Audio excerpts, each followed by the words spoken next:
Assalamu alaikum ou à Rahmatullahi ou à Barakatu. Bienvenue dans cette réflexion sur les épreuves qui préparent au mariage. Aujourd'hui, nous allons explorer ensemble ces défis que chacun de nous peut rencontrer avant de construire un foyer béni par Allah. Prépare ton cœur à écouter, méditer et ressentir chaque leçon, car ce chemin est autant intérieur qu'il est spirituel. Le mariage est une étape sacrée. Mais avant qu'Allah nous unisse avec notre futur époux, il nous teste, nous prépare et nous façonne. Te sens-tu vraiment prêt, à partager ta vie avec quelqu'un? Pas seulement dans les moments de joie, mais aussi dans les épreuves et les défis de la vie? Et chercher secours dans la patience et la prière. Certes, cela est lourd, sauf pour les humbles. Al-Baqarah, 2h45. La patience. Un mot simple, mais dont la profondeur échappe souvent à notre compréhension. Dans le cheminement vers le mariage, la patience n'est pas seulement une vertu, elle est une clé. Une clé qui ouvre la porte vers une vie où chaque choix, chaque attente et chaque épreuve sont guidées par la sagesse d'Allah. La patience, ce n'est pas simplement attendre que le temps passe. C'est garder son cœur pur et intact, même lorsque le monde autour de nous semble se détourner, même lorsque le cœur aspire à la rencontre de l'âme sœur et que les portes se ferment une à une. Imagine un jeune homme pieux, le cœur rempli de bonnes intentions. Il souhaite se marier, il aspire à ce foyer béni, mais chaque relation qu'il entame échoue. Chaque tentative est un miroir où il voit ses faiblesses, ses erreurs et les imperfections des autres. Il se sent découragé, parfois même frustré, mais il continue de se lever chaque matin en priant, en mettant sa confiance en Allah. Il comprend que ses refus et ses échecs ne sont pas des punitions, mais des épreuves destinées à raffermir sa foi et à purifier son cœur. Chaque fois qu'il sent la tentation de se précipiter, de s'engager dans une relation qui n'est pas alignée avec la volonté divine, il se rappelle « Allah sait ce qui est mieux pour moi. Mon cœur doit rester pur, mes intentions doivent rester sincères. » Il comprend alors que la patience n'est pas un simple acte passif, elle est active. Elle est un effort constant pour résister aux impulsions, pour accepter le retard comme une bénédiction déguisée, pour croire que ce qui est destiné à arriver, arrivera au moment parfait. La patience se manifeste dans ces moments où personne ne regarde. C'est dans les longues nuits où l'âme est seule, où les désirs de l'ego semblent crier plus fort que la foi. C'est là, dans le silence intérieur, que la patience se forge. Elle ne se mesure pas à la durée de l'attente, mais à la pureté du cœur pendant cette attente. Chaque sourire retenu, chaque mot réfléchi, chaque regard qui ne cède pas à l'envie de se précipiter est une victoire. Une victoire sur soi-même et sur les pressions invisibles du monde. Allah nous rappelle dans le Coran, « Ô vous qui avez cru, cherchez secours dans l'endurance et la prière. Allah est avec les endurants. » Al-Baqarah 2, 153. Ce verset n'est pas un simple rappel, c'est une promesse. Une promesse que chaque effort pour rester patient, chaque instant où nous résistons à la précipitation et à la frustration, est observé, aimé et béni par Allah. La patience est un acte d'adoration autant qu'un choix de vie. C'est une manifestation tangible de la confiance en la volonté divine. Imagine maintenant le jeune homme après ces années d'attente, après chaque échec et chaque cœur brisé. Il commence à voir les fruits de sa patience. Une rencontre se présente, une relation alignée avec ses valeurs, sa foi et son cœur. Ce n'est pas un hasard, c'est le résultat d'une persévérance silencieuse, d'une constance dans la foi, d'un cœur qui n'a jamais trahi sa sincérité. Il a appris que chaque échec était un maître déguisé, chaque retard un guide bienveillant. Il comprend que l'attente n'était jamais vide, elle était pleine de leçons, de purification et de préparation pour ce moment parfait où sa destinée se réalise. La patience, dans le contexte du mariage, ne se limite pas aux rencontres ou aux refus. Elle s'étend à l'apprentissage de soi-même, à la reconnaissance de nos faiblesses et à la purification de notre intention. Elle est testée lorsque nous voyons des amis trouver l'amour facilement, lorsque nous sentons la solitude peser sur nos épaules, lorsque les désirs du cœur semblent nous pousser vers des chemins qui ne sont pas destinés. La patience est alors une lutte silencieuse, mais infiniment précieuse.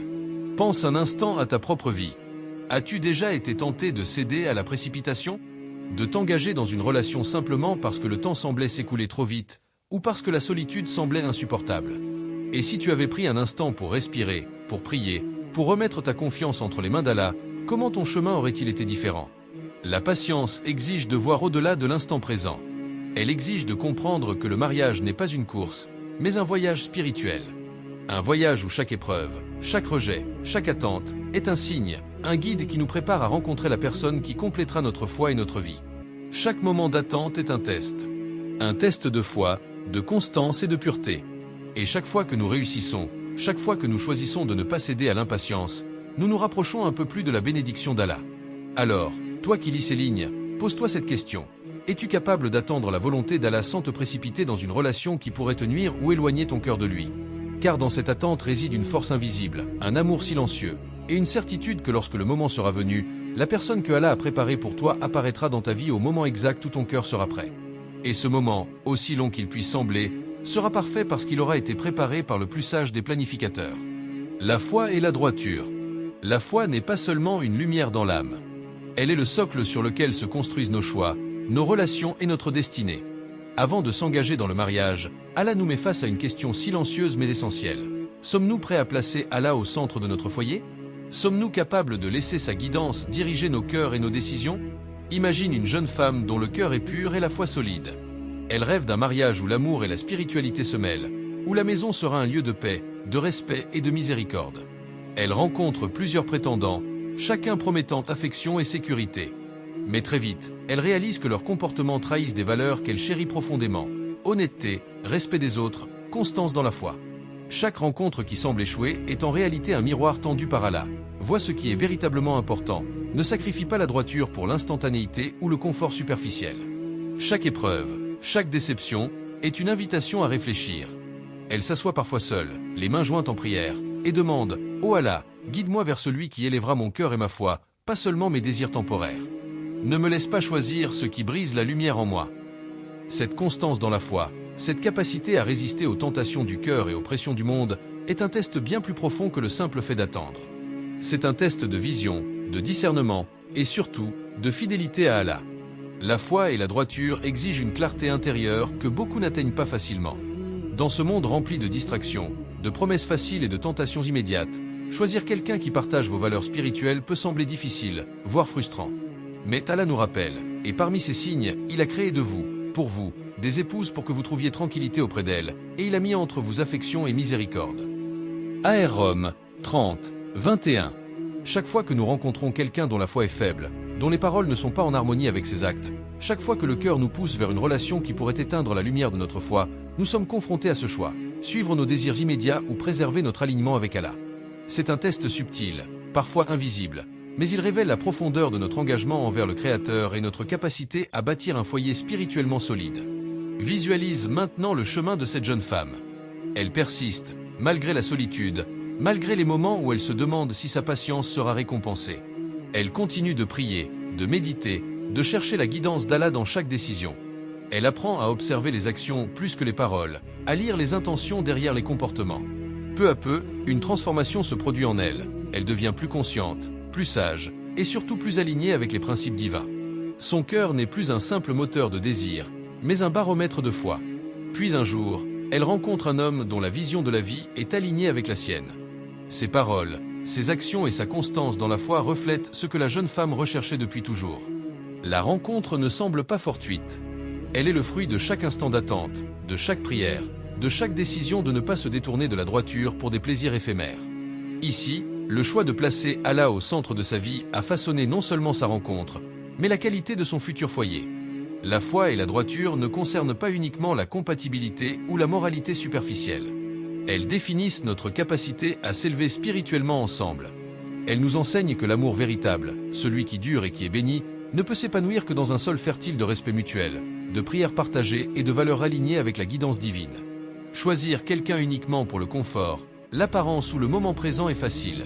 Choisir quelqu'un qui élève votre âme, qui nourrit votre foi et qui vous accompagne vers Allah, demande courage, clairvoyance et sacrifice.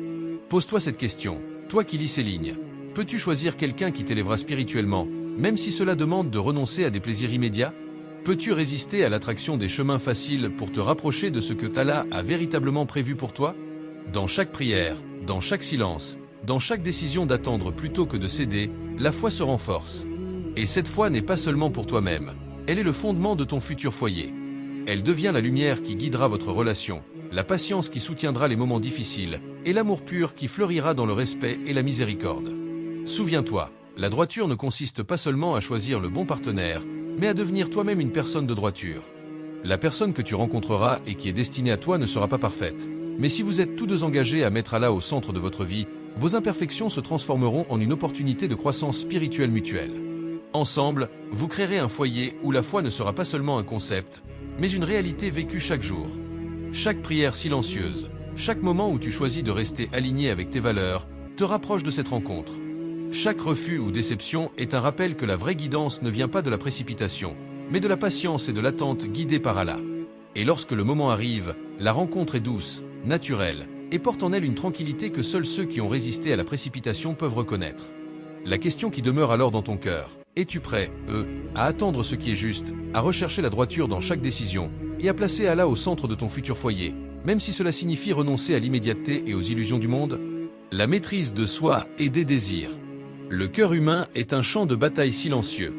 Il y a des désirs qui surgissent sans prévenir, des pensées qui tentent de séduire l'âme, des impulsions qui semblent simples à satisfaire mais qui peuvent éteindre la lumière intérieure.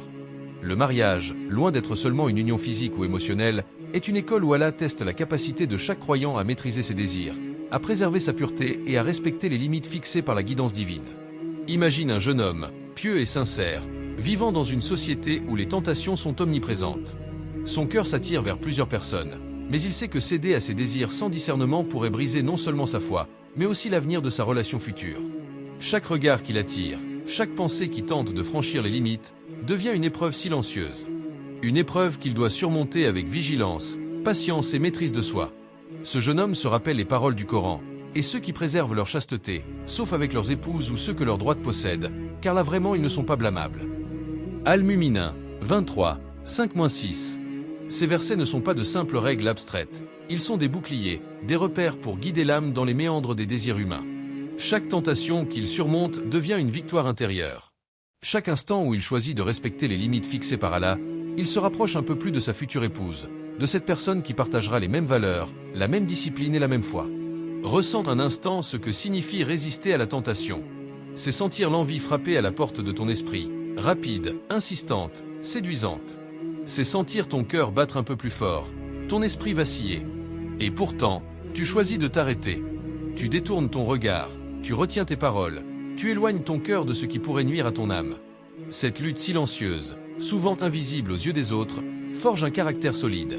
Elle forge une patience profonde et un respect envers soi-même et envers Allah. La maîtrise de soi dans le mariage n'est pas seulement une question d'attirance physique. C'est une discipline de l'esprit, un entraînement du cœur à chercher le plaisir dans la pureté plutôt que dans l'immédiateté. C'est apprendre à voir les relations à travers le prisme de la guidance divine, à évaluer chaque action selon la manière dont elle élève ou abaisse l'âme. Chaque désir maîtrisé, chaque impulsion contrôlée, devient un pas vers une relation sincère et durable. Ce jeune homme apprend à observer ses propres pensées, à comprendre que la chasteté et la patience sont des armes puissantes, non des restrictions oppressives. Chaque fois qu'il résiste, il construit un espace intérieur où l'amour véritable peut naître. Un amour qui n'est pas fondé sur la passion éphémère, mais sur le respect, la loyauté et la foi partagée. La personne qu'il rencontrera sera attirée non seulement par son cœur, mais par la discipline, la sagesse et la patience qui émanent de lui. Imagine un instant que chaque désir non maîtrisé est comme une vague qui pourrait submerger ton bateau intérieur. Chaque tentation surmontée est comme un gouvernail bien tenu, qui maintient ton navire droit vers le port de la pureté et de la tranquillité. Et lorsque ce port apparaît, sous la forme de la personne destinée à toi, tu réalises que la patience et la maîtrise de soi étaient les guides invisibles qui t'ont conduit jusqu'à elle. Peux-tu ressentir le poids de cette responsabilité? Chaque instant où tu choisis de céder, tu laisses une trace sur ton cœur et sur ton futur. Chaque instant où tu choisis de rester fidèle aux limites d'Allah, tu écris silencieusement la première page d'un mariage béni, construit sur la sincérité et le respect mutuel. La maîtrise de soi ne se limite pas aux relations externes, elle s'étend à ton dialogue intérieur, à tes pensées, à la manière dont tu observes le monde autour de toi. Chaque regard que tu détournes, chaque pensée que tu corriges, chaque intention que tu purifies devient un acte de foi. Et c'est cette foi, cette discipline, qui attire vers toi la personne destinée, celle qui partage les mêmes valeurs et la même vision de la vie. Pose-toi maintenant la question qui brûle au fond de ton cœur. Peux-tu contrôler tes désirs pour honorer Allah et construire une relation pure et sincère? Peux-tu voir au-delà des impulsions du moment et construire un futur guidé par la droiture et la foi? Chaque effort, chaque instant de résistance, chaque victoire silencieuse sur tes désirs n'est jamais perdue. Allah observe, guide et bénit. Et lorsque tu rencontreras ta future épouse ou ton futur époux, tu comprendras que chaque lutte, chaque refus de céder, chaque moment de discipline a préparé le terrain pour un amour pur, profond et durable. Dans cette épreuve de maîtrise de soi, tu n'apprends pas seulement à contrôler ton corps ou ton esprit. Tu apprends à préparer ton cœur à recevoir et à offrir un amour conforme à la volonté divine, un amour où la pureté, le respect et la foi mutuelle sont les piliers invisibles mais solides de chaque geste, de chaque parole et de chaque décision partagée. L'engagement et la responsabilité. Le mariage n'est pas seulement un moment de joie ou de romantisme, c'est un engagement profond, un pacte sacré où la responsabilité devient la pierre angulaire de chaque décision, de chaque geste, de chaque parole. Assumer ses responsabilités ne se limite pas à fournir matériellement ou émotionnellement. C'est être constant, tenir ses promesses, agir avec intégrité même lorsque personne ne regarde, et comprendre que chaque action a un impact sur la personne que tu aimes et sur le foyer que tu construis. Imagine un couple avant leur mariage. Ils auraient pu se contenter de se préparer seulement pour la cérémonie, de se concentrer sur l'apparence ou le confort. Mais ils ont choisi un chemin différent. Ils se sont engagés dans des actions de service pour leur communauté, aider les plus démunis, soutenir les projets éducatifs, assister les familles dans le besoin. Chaque effort n'était pas seulement pour montrer leur bonté aux autres, mais pour apprendre à être constant, à travailler ensemble et à développer une empathie profonde. Ces expériences n'étaient pas toujours faciles. Il y avait des moments de fatigue, des conflits d'opinion, des décisions difficiles à prendre. Mais chacun de ces moments leur enseignait une leçon précieuse. La responsabilité n'est pas une option, c'est un mode de vie. Le Coran nous rappelle, ô vous qui croyez, soyez fidèles à vos engagements. Al-Maïda, 5h01. Ces paroles simples portent une puissance immense. Elles ne parlent pas uniquement des contrats ou des promesses officielles, elles s'étendent à chaque engagement dans notre vie quotidienne. Être présent pour notre partenaire, tenir nos promesses, respecter nos devoirs et nos responsabilités envers la famille et la société. Être fidèle à ces engagements, c'est comprendre que le mariage est une école où chaque jour, chaque décision, chaque sacrifice compte. Pense aux moments ordinaires de la vie conjugale. Partager les tâches ménagères, soutenir l'autre dans ses ambitions, écouter lorsqu'il ou elle a besoin de parler, pardonner lorsqu'il y a des erreurs. Ces actes, simples en apparence, sont le reflet de l'engagement véritable. La responsabilité se voit dans la constance, dans la capacité à être fiable même lorsque c'est difficile. C'est dans ces moments que la force du mariage se construit, brique par brique. Le couple que nous imaginons a appris que l'engagement n'est pas seulement envers l'autre, mais envers Allah. Chaque action qu'ils accomplissaient ensemble dans le service ou dans la vie quotidienne était une préparation à la vie commune. Ils découvraient la patience nécessaire pour accepter les défauts de l'autre, l'empathie pour comprendre les besoins et les désirs mutuels, et la discipline pour rester constants dans leurs efforts. Ce sont ces qualités qui transforment un foyer en sanctuaire, un lieu où le respect et l'altruisme ne sont pas des idéaux abstraits, mais des pratiques quotidiennes. Visualise-toi maintenant dans la vie de ce couple. Un jour, l'un des deux est fatigué, submergé par ses responsabilités professionnelles ou familiales. Au lieu de laisser la frustration prendre le dessus, l'autre comprend, soutient et ajuste ses actions. Un autre jour, un conflit survient. Au lieu de réagir impulsivement, il discute, écoute, cherche à comprendre avant de juger. Chaque geste, chaque choix, est un acte d'engagement, un rappel que la responsabilité est la clé d'un mariage harmonieux. Être prêt pour le mariage signifie se demander honnêtement. Es-tu capable de prendre des responsabilités même lorsque cela demande des sacrifices? Es-tu capable d'agir avec constance, même quand la fatigue, les émotions ou les circonstances semblent contraires à tes intentions? Ces questions ne sont pas faciles, car elles touchent à la profondeur de ton caractère et à ta capacité à être fiable dans les moments cruciaux. Dans un mariage, l'engagement ne se limite pas aux grandes décisions. Il se manifeste dans la minutie du quotidien. Préparer un repas, consoler dans les moments de chagrin, respecter les finances du foyer, élever des enfants avec patience et amour, soutenir les ambitions de l'autre. Chaque geste constant construit une fondation solide pour un foyer béni. Et chaque fois que tu choisis de rester fidèle à tes engagements, tu crées un espace où la confiance et le respect mutuel peuvent prospérer. Ce couple a découvert que la responsabilité partagée ne les éloignait pas de leur individualité, mais les rapprochait. Chacun apprenait à être autonome tout en soutenant l'autre. Chaque expérience dans le service communautaire leur a appris à écouter, à s'adapter, à coopérer et à anticiper les besoins de l'autre. Ces leçons, répétées et pratiquées avant le mariage, devenaient des habitudes profondes qui transformaient leur relation en un partenariat solide et respectueux. Le mariage, au final, est un engagement constant envers soi-même, envers l'autre et surtout envers Allah. Chaque jour est une occasion de démontrer que tu es digne de cette union sacrée, que tu es capable de porter les responsabilités avec honnêteté et patience. Ce n'est pas un effort ponctuel, mais un style de vie. La fidélité à ces engagements n'est pas seulement une question morale, elle est spirituelle, car elle reflète la sincérité de ton cœur et ta volonté de bâtir un foyer aligné avec la guidance divine. Alors, toi qui lis ces lignes, pose-toi cette question. Es-tu prêt, à assumer tes responsabilités, même quand elles demandent sacrifice et effort, pour bâtir un foyer béni par Allah? Peux-tu être constant, fiable et loyal dans chaque geste et chaque décision, même lorsque personne ne regarde? Parce que c'est dans cette constance, dans cette fidélité à tes engagements, que le mariage devient plus qu'une union. Il devient un sanctuaire d'amour, de respect et de bénédiction divine. Si tu surmontes ces épreuves, alors Allah te dit que tu es prêt, à construire une maison de foi, de respect et d'amour sincère. Le mariage est une épreuve continue, mais avec la patience, la foi, la maîtrise de soi et la responsabilité, il devient une source infinie de bénédiction. Et parmi ces signes, il a créé pour vous des épouses afin que vous trouviez tranquillité auprès d'elles. Et il a mis entre vous affection et miséricorde. AR Rome 30, 21. Alors, es-tu vraiment prêt, à répondre à l'appel d'Allah pour cette étape sacrée de la vie ?